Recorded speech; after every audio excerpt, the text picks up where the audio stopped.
पाकिस्तान ने लेबनान में साइबर हमलों की शदीद अल्फाज में मजम्मत की है। हफ्तावार प्रेस ब्रीफिंग में तर्जुमान दफ्तर खारजः ने वाज़ेह किया है कि इसराइली मुहिम जोई ने खित्ते की सलामती दाव पर लगा दी है।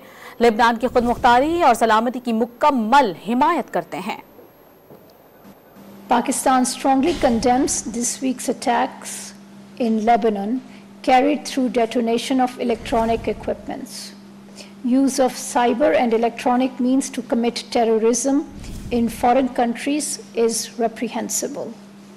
We condemn terrorism in all forms and manifestations and offer our deepest condolences to the families of the victims and the people and government of the Republic of Lebanon.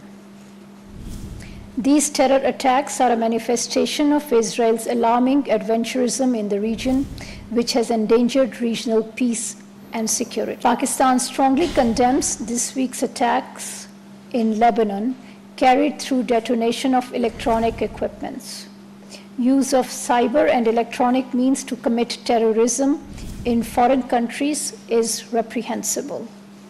We condemn terrorism in all forms and manifestations and offer our deepest condolences to the families of the victims and the people and government of the Republic of Lebanon. These terror attacks are a manifestation of Israel's alarming adventurism in the region, which has endangered regional peace and security.